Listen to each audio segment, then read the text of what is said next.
Brock, since we haven't talked to you since then, as you've gone back, I'm sure, multiple times and looked at the fake punt, can you take us through your sort of just impression of how that play went and kind of what was the design? Yeah, absolutely. I'm glad that you asked me that question. I just want to clarify. I think Vance made the right choice there. He made a good call.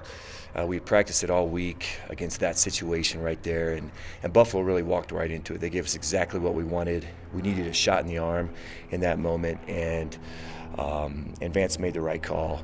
The onus is on me as the special teams coach. I didn't get it done. It wasn't an arbitrary decision by Vance. Hey, let's do this because I'm feeling it. It's because it was the exact situation that we wanted. So, I was the one that let Vance down on that.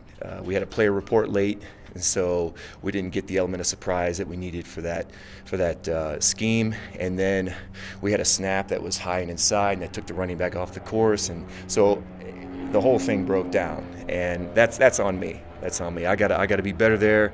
I got to make sure our guys execute, and the next time that we get an opportunity to do that, I gotta be a guy that the team can count on. So. Frustrating for you because you only get there's only so many of those opportunities in a season.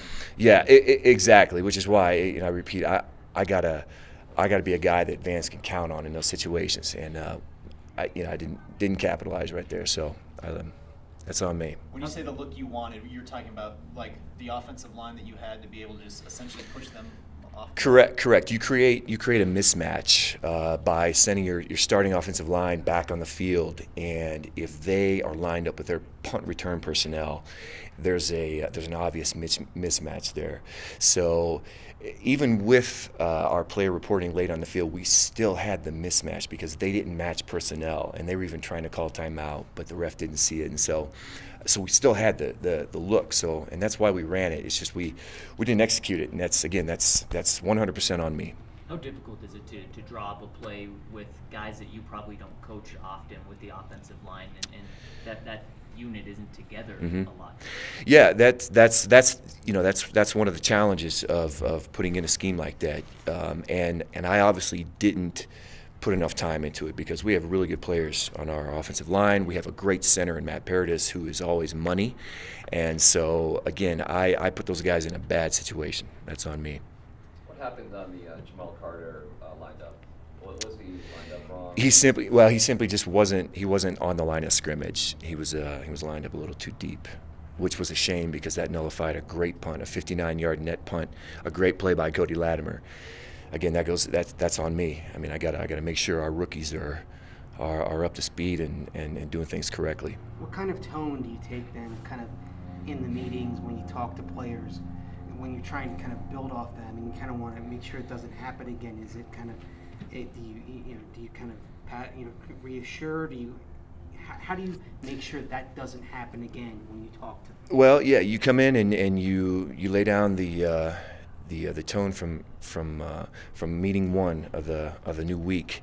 You roll up your sleeves and you get back to work. And everyone reacts differently to that stuff. I mean, some guys you can come down real hard on. Some guys you have to admonish, and so you kind of have to figure out what kind of players you have in front of you. But it's back to work. Okay, get your game face back on, fellas, because I let the team down this last week, and we can't let it happen again. So we got to get back to work and make plays for our team moving forward. How much of a weapon is Marquette King from your vantage point? Excellent weapon. Those guys are a really well coached football team on special teams. Brad Seeley is an excellent veteran coach in this league, and he's got his specialists playing well. Marquette is an athlete. He can run. He can throw. He can kick. I think he's a good. It seems like he's a good locker room guy for those guys too. A good leader. So we have a really big challenge ahead of us this week. If Cody Latimer can't go, who do you look to step up in special teams, specifically in kick return? Yeah. So Brennan Langley will step up at the gunner position. Obviously, Benny Fowler is a great player for us there as well at gunner. At the kickoff return position, it could be Isaiah, it could be Brendan. We could roll those guys in there as well. We're going to miss Cody big time if he's not going. Again, right now, he's just questionable. So we'll see. We'll see how it plays out. How close is Isaiah to breaking one? on punt?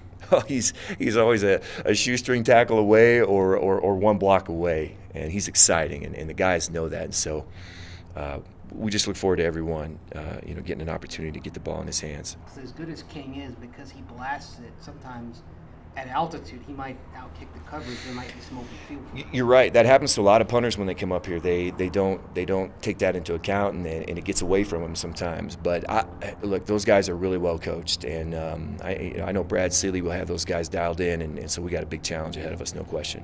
Do you expect, because of last week, you guys to, and hope that your guys are more on point and won't have the same kind of mistakes? Absolutely, yeah. And I know my guys will react well. They're good pros, and even the rookies, man, they're going to step up and make sure that they don't make rookie mistakes anymore. Because really, after week 2 or 3, I tell them all the time, you're not a rookie anymore. So you're a vet now. So we got to play like vets now.